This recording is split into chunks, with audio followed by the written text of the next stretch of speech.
Union Bank, your simpler, smarter bank.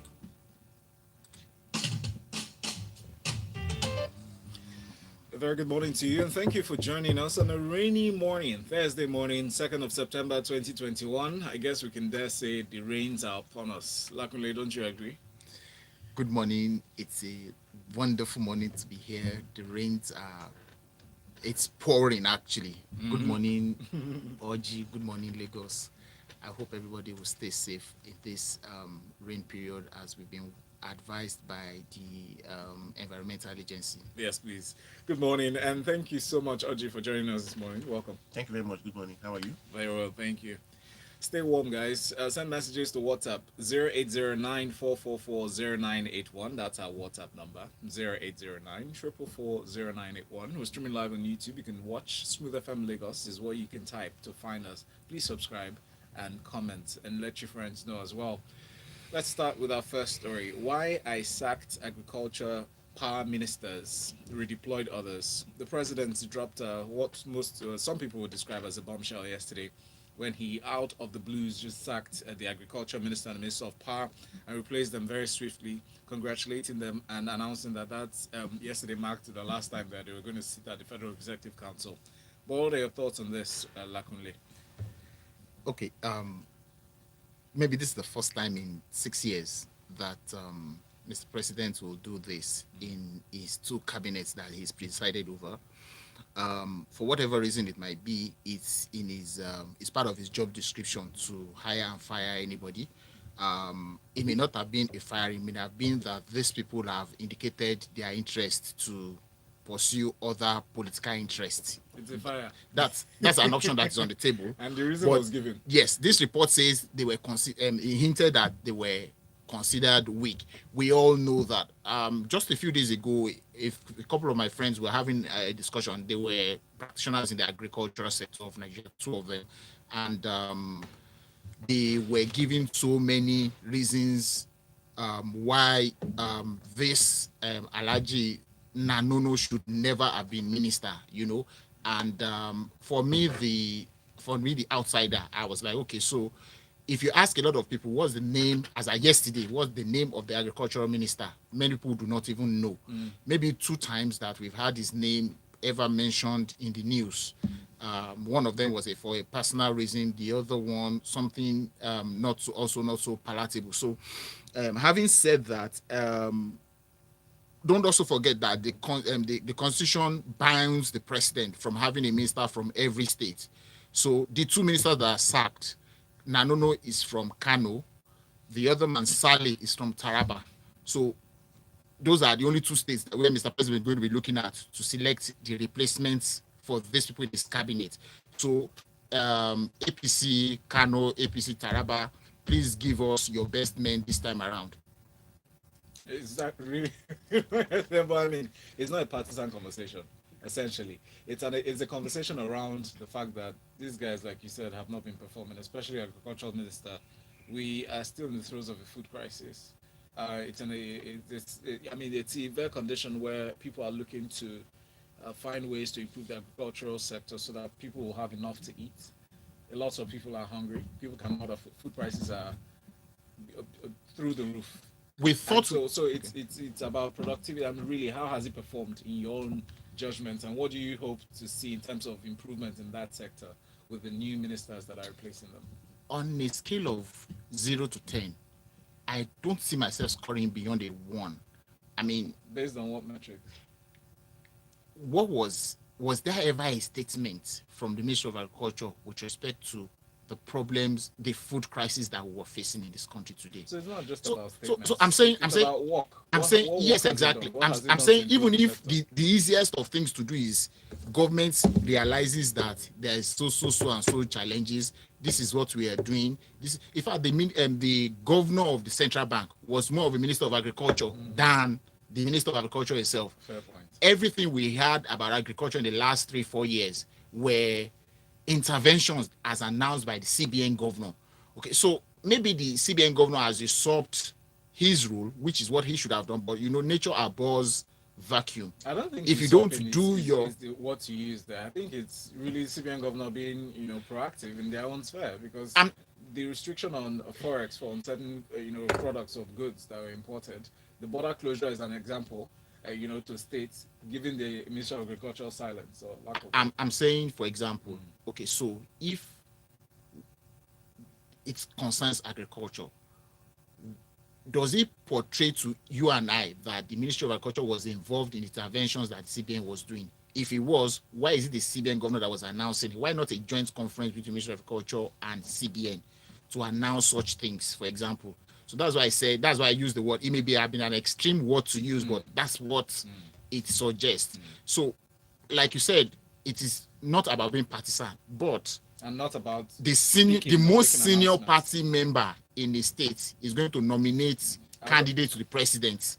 So that's why I went I'd APC. rather not shift focus from the core of the matter to. Yeah, I said that they should give us their best people. I'm not worried about whatever it is. You can pick somebody who is not a member of your party, who is your best person to make a difference in the cabinet. That's what is important for us. Say the last ones that they, what have they done? But let's move on to the next story. The Guardian has this report on fuel subsidy regime remaining till 2022. According to clarification from the Group Managing Director of the Nigerian National Petroleum Corporation, Mele Kyari, he said the government will sustain subsidization of premium motor spirits, popularly known as petrol, till 2022, given that the Petroleum Industry Act has not been passed yet or signed into law. What are your thoughts on this, Oji? Anytime we hear fuel subsidy, it's always confusion. What is the exact position? I think other than this, we did not know what the correct position was. June 4th last year, the presidency had announced an end to it, and that wasn't the first time. Because if you go way back, you remember that the president himself, who is also the minister of petroleum, had himself said, before he became president, that he doesn't believe in fuel subsidy. And anybody who says he's subsidizing fuel is a fraud. Those are his exact words. But obviously, he said those things outside of power, came in and saw a different reality. For me, the only issue here is just that lack of clarity from the government. And once that happens, it becomes difficult for stakeholders, for Nigerians generally to really know what's going on, and that is not how to run a government. If the government came out to say they have removed fuel subsidy, and then if you remember, there was fuel price increase. It went up to 160. These days, nobody even knows what the exact figure is, but it was increased on the basis that they have removed fuel subsidy. After a while, we started getting hints here and there. The next one that came out was when NNPC themselves admitted that so during a presidential briefing, he admitted that NNPC spends about 100 to 120 billion every month to keep the pump price of petrol at 160 naira per liter. So it was as a result of that he wasn't asked questions, and he has now admitted that it will remain in place at least until the Petroleum Industry Act becomes fully operational next year. We're not even 100% certain that the moment it becomes operational, it will come to an end. For me, my only issue here is that lack of clarity from the government. It does not help policy. It doesn't help the economy. When you are clear, this is what the position is, it becomes easier for investors to say, okay, I can invest in this economy. It becomes easier for Nigerians themselves to plan. Yes. But when you are not certain, the government says this today, do something entirely different tomorrow, it becomes a problem. And then reading further down, one of the other things the Mele Kyari himself admitted was that the reason why they are spending this much was because of illicit product smuggling to neighboring countries. I looked at a list published sometime by the National Bureau of Statistics, which suggests it'd be interesting for you to look at the list of the states that consume fuel most in Nigeria. The top 10, it was for a particular month, or for a particular year. Lagos, number 1, understandably. Ogun, Oyo. Zamfara is number 4. Adamawa is number 5. Kwara is number 6. Then Cross River, then Borno. Lagos has about 2.9 billion. Zamfara 584 million. Katsina 97 million. If you remember some stories we did some weeks or months ago here, we talked about fuel, not those who smuggle it, right? And we heard that security forces stand by and allow tankers take fuel out of Nigeria. So if you look at this list, you see that some of the states are also states that have borders Border states. with Thank you. other countries. Yes. So my challenge there, therefore, is why would we Nigerians, because we're suffering. So the moment NNPC is unable to remit money to FAC, and the excuse is subsidy, it affects what gets to the states, and ultimately affects Nigerians as a whole. And then we are suffering because fuel subsidy, because NNPC cannot give us our money because they are using it to subsidize fuel. They are subsidizing fuel because of smuggling, because people are smuggling it to neighboring countries for private or selfish ventures. So and there's a connection there. Of course, there is a connection. So I don't think that it's enough for the government to say, well, we have no option but to subsidize because people are smuggling it. That is not how to run. People are smuggling it because you're subsidizing it. That's not how to run a government. They said when a fish wants to spoil, or when a fish wants to rot, it starts rotting from the head. Of course. And let's move on now. Premium Times has this next story. Zamfara State government has shut down schools across the state following Wednesday's abduction of 73 students from a public school in that state. The curfew has been imposed in Gusau and 13 local government areas, 6 p.m. to 6 a.m. What are your thoughts on this, and given the government's stance and statement regarding this issue? Valentine, maybe we should stop reporting these stories as advised by NBC, not necessarily for their own reasons, Sarcasm, but for the reason of depression that it causes for all of us as we hear these stories every day. We just talked about smuggling. The law enforcement agents, as Oji just said, we hear, stand by and allow them to smuggle. Same thing here. What are our security agents doing? Do we have enough? Are they overwhelmed? We know that we have about 440,000 policemen in the entire Nigerian police force. About a third of them, according to one of their senior officers some time ago, about 1/3 of that number are doing personal services to VIPs all over the place. So how do we then police the country with only 300,000 people? That's level one. Then level two that I'm looking at now is that you know that we run aside the security concerns, if I was living in any of those states, my children will not go to school because I don't have millions to pay as ransom. Yeah, it's already established that some of these children that you have spent years to coax into going to school have now found a reason not to go because they'll say, if I go, I get kidnapped, my parents, blah, blah, blah. So that's level two. Level three also is that whether we like it or not, these things that is affecting schools in these places, we affect schools in other places. For example, look at, not for security reasons this times, where after the lockdown last year, the children who were in JS3 and SS3, who were supposed to have written their basic education certificate and WAEC between April and May this year, are just writing it as we speak. WAEC that should have been written in May. Because we run a unitary system, the federal government, because of this, would wake up one day and say, look, the rest of you cannot proceed until these people catch up. And then it affects the rest of the country, which means that we don't even know when the children will leave school anymore, because by this way we run things, these ones are already disadvantaged because schools are closed. But so closing schools, is that the best solution? We were here some time ago, we talked about, okay, the lockdown. What have we done as a response to that lockdown? Have we attempted to do something different that we can homeschool the children?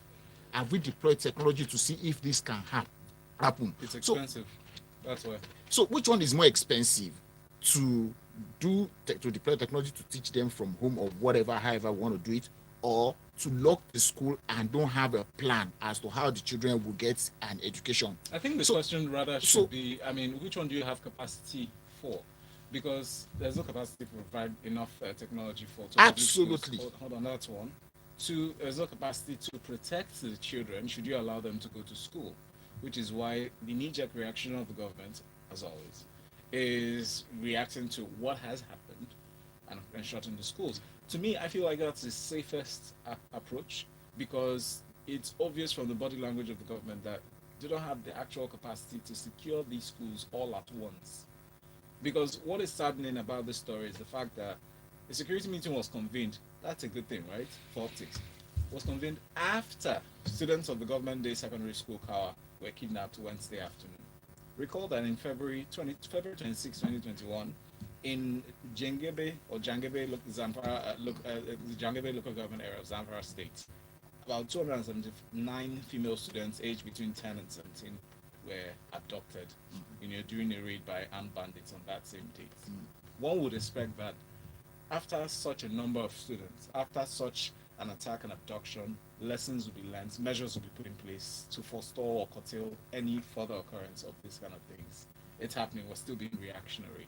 I mean, would you say the government took the wrong decision by shutting schools, or could there have been a better solution to this? That's exactly my point, that this isn't the first one. In Zamfara alone, in the last 8 months, we've had minimum 7 of such incidences. The first one, yes, we can say is a mistake. The second one, maybe you were caught unprepared.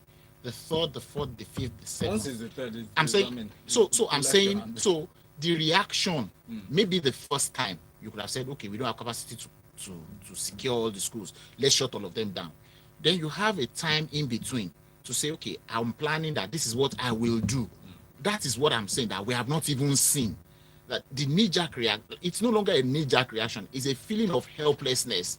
Okay, we can't do this, so everybody go and sit at home until God knows when. Are we going to fold our hands and wait? That's the question that we're asking. That's the challenge that all of us need to solve, because if we sit here in Lagos, for example, it's going to end up affecting our children, because the government one day, the Minister of Education will wake up one day and say, look, you can't write WAEC. They control WAEC, right? Because the children in Zamfara have not gone to school. So it won't come to that case anyway. All right. But Yemi from Marina says, good morning, guys. How can someone even suggest we stop reporting these things for reason of depression? If you stop, the people get ignorant of who leads them, and this is a false reality. God bless Nigeria. Austin from Satellite Town says, why wouldn't security officers allow tankers carrying fuel to cross the border for personal gains? When all the top security officers were from one part of the country, we're not serious. He says they said that they want Western education. No. Austin, both dissenting views. Actually, the first one was quite wrong, because all security officers are not from one area. All right, so that's false.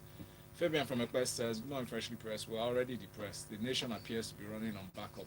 The government should prepare, because once schools are closed, the bandits will focus on homes. The Vanguard has this report, Oji. Nigeria's New York Consulate General raises alarm over fake passport websites. They issued a notice on Wednesday saying that the unauthorized websites, and there's the need for people to seek proper guidance on passport applications. I've been looking through. They've only mentioned the correct website, but I mean, I would expect that a list of some of these fake websites will be published so that people can, flag them as spam. What are your thoughts? Yeah, there's one here. www.nigerianpassports.com. Which is purports to be a platform for processing Nigerian passports. So, well, there's not a lot to say here other than the fact that they say that platform is wrong, and as you rightly pointed out, the correct one remains portal.immigration.gov.ng. Okay. So, and then if you have any inquiries, there's an email address for you to provide that they provided for you to make inquiries. That's CGNNY at nigeriahouse.com. Yeah. That's CGNNY at nigeriahouse.com. That is for inquiries. But for applying for passports, portal.immigration.gov.ng. Thanks for that. Jerry Ruba says cabinet reshuffle is long overdue. Non-performing minister should be replaced for a better performance. Jerry from PC State, thank you very much. Partial access to Twitter restored. What does that mean? According to this Punch report, what is partial? What is full? I've been banned for using Twitter. Nobody has told me that I should start using it. Exactly. So it's a news that I think that we should not give too much attention to right now. When it was going to be banned, it was announced openly. We have closed access to Twitter in Nigeria until further notice, until certain conditions are met. The minister, like 2 weeks ago, told us that there was progress. So Progress with what? with the discussion they're having What with Twitter, discussion? the details of the progress we would hear. So But let us. if I ask you what you think about, like, what do you think are the details? Because there's so much ambiguity around. I feel like it's much ado about nothing. Oji. Don't you think? Because it's sort of like you're saying details, you're saying progress, you're saying we're having talks. You go to the US. What is this about? Like, what is the big deal around this? Well, honestly? don't forget. Apart from the What did Twitter do? apart from the comedy part of it, Yeah. right? Don't let us forget that the responsibility of every government is to ensure that fake news, as it were, does not damage whatever status the country has anyway. So the government is justifying its action with examples of other countries that have taken certain steps towards ensuring that microblogging platforms such as Twitter and all the other social media platforms don't overstep their boundary. And I think that rather than go this route, the route that we should have gone would have been to have started an engagement outside of all of this. And when all these things have been agreed, we can then come to them and say, look, we have engaged this, and this is what we have agreed on. So henceforth, these kind of things should not happen, blah, blah, blah, blah. Yeah, I think what we did was we put the cart before the horse. I think what we did is move our eyes from the ball, because what is the priority here? Are these conversations around Twitter and banning stuff up and down? Are they the most important things to be focusing on at this time? Absolutely not. Let's move on to this next story. The Guardian newspaper has this report. NCDC boss Ihekwazu, that's the Director General of the Nigeria Center for Disease Control, Dr. Chikwe Ihekwazu. He's been appointed as the Assistant Director General of Health Emergency Intelligence at the World Health Organization. When the Director General of WHO was announcing this, Gabriel Jesus, he said in a statement, quote, "I am pleased to welcome Dr. Chikwe Ihekwazu as an Assistant Director General for Health Emergency Intelligence from November 1, 2021. How should we as Nigerians regard this? I know the first reaction would be to say, yay, Nigerians are making us proud on the global scene, but what's the implication of this appointment? Oji? I honestly don't know the implications if your question is whether this is a full-time job he's getting, and which means he has to leave his current role. I honestly cannot say. I've looked at 3 or 4 different reports. All of them were silent on that point. But it appears to me as though it's a full-time role, because particularly now, okay, it's confusing because on one hand they said they've already been inaugurated, right? As you mentioned, they were inaugurated by Gabriel Jesus and the Chancellor of Germany, Dr. Angela Merkel. And then they said he's going to come in from 1st of November 2021, which appears to me as if he's going to leave that role.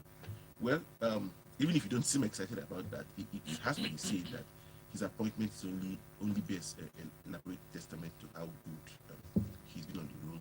For me, in particular, he's been out there, and what the COVID-19 has done is really to push a few people into the limelight. And in his case, I think he's availed himself qualitatively. It also shows how, for me, it's always a good thing when those with private sector or to an extent international exposure come home to Nigeria to also contribute. There are those who have issues because when they come in, they get all manner of fights, as we know what's happening with the NIPC boss. But in his case, I think he's been so far so good. If this means he's leaving the role, I think Nigerians will acknowledge that he's been of stellar service to the country. I hope for our sake, because COVID-19 is still here with us, and I don't know that the change of guard is what we need at this time. So I'm hoping that this role is a part-time, or maybe even a ceremonial one, because what the story says is that he's going to lead the work of the WHO on strengthening pandemic and epidemic intelligence globally, including heading the WHO hub for pandemic and epidemic. Like I said, the story does not say anything about whether it means he's going to leave the role. I hope that that's not the case. But if that's the case, I think we can all say he's always so far. I hope that the government uses merits in place. Thank you so much. And I also hope that while the government is considering using merit in replacing him, they should also consider the fact that this is a strong testament to our capacity in the medical industry. More attention should be given to our doctors. More attention should be given to our health sector. You Because must we're go. producing the best and we're exporting them globally for WHO that supervises and now even actually overseeing a serious health crisis in the world is picking the boss that's managing the health crisis in Nigeria as the global leader in this sector. That should speak volume. So if you're copying other models around other countries, this is one thing to copy. Can I say something? Yes, please. Don't forget that the WHO actually rated Nigeria's response as one of the best to this pandemic, as if not the best, one Which of is the why I'm best. saying what I said. Don't forget fact. that, Yeah. and that I think it's a permanent rule because his tenure is ending at NCDC on October 31st. That's Wow. why So he's that makes going sense. November 1st. Thank you so much for that insight. Now let's, while you have the microphone, let's talk on this premium time story. 7 years after passing the public smoking law, Lagos struggles with enforcement. Your thoughts on this, please? I will start with a little bit of history. Growing up, the best adverts I wanted to see on TV were about alcohol and tobacco products. As a young man. Yes, Interesting. growing up, even as a child under 10, remember that product about the cowboy that rode into the sun? No, I never paid attention to those. but Okay, that is I another- don't want to mention the name of the product. Yeah, but The cowboy rode into sun. I'm like, okay, fine boy, cowboy. I'm going to be a cowboy so I can also do this. The best adverts on TV, even till today, are tobacco products and alcohol, and people are easily impressionable. arguably.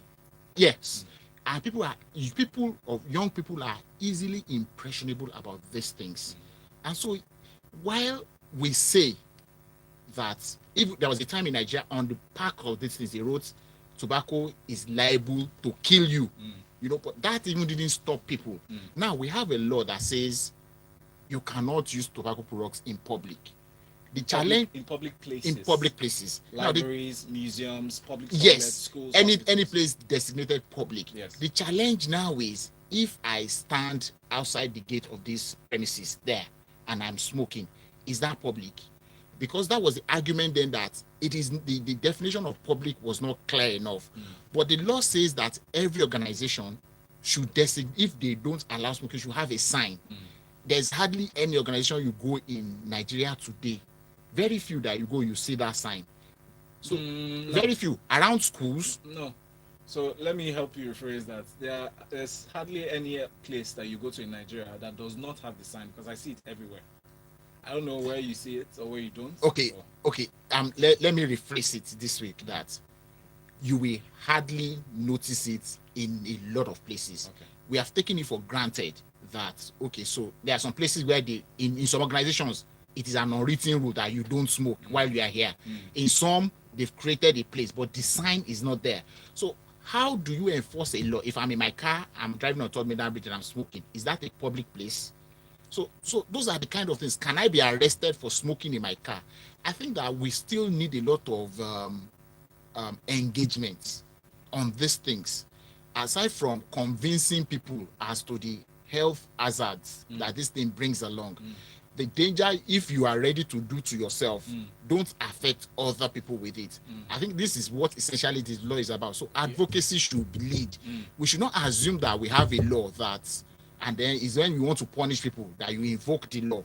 Let people know the consequences. Encourage people to know these things, and then it might then be easier to start saying that we want to enforce the law. I would say encouragement is not enough. The penalties put there 10,000 to 50,000 naira fines, and we know that where people do not urinate here is usually where people actually urinate. So that never stopped anyone. I feel like it's consequences that usually drive the message stronger. So hence this conversation. But thank you so much, Oji. Just as a means of mention, the Federal Executive Council has approved a new national policy for internally displaced persons. What do you make of this? Nothing much to say. They say it's a milestone. That's what the minister has said. For me, just to say that yes, it is good to take care of those who are displaced. It's a very important thing, but ultimately it should not be a long-term thing. At the end of the day, it's always necessary for you to have that. The long-term plan should always be how to find a way to put an end to this insecurity situation, Yes. and ensure that they are ultimately reabsorbed back to society. especially even as the focus is on improving their dignity, well-being, and enforcing that making sure that their rights are protected. Well, thank you so much. Special thanks to you, Oji Oka, for being here, and thank you, Olakunle70. That's those are their handles, so you can check them out and extend this conversation. Special thanks to those who sent messages on YouTube and WhatsApp. I'll be sharing those messages in the next 9 minutes as we go into detailed analysis with you, where you share your thoughts on Lagos Talks 981. The number to call is 0144899981. I'm Valentine. Union Bank, your simpler, smarter bank. Thank you.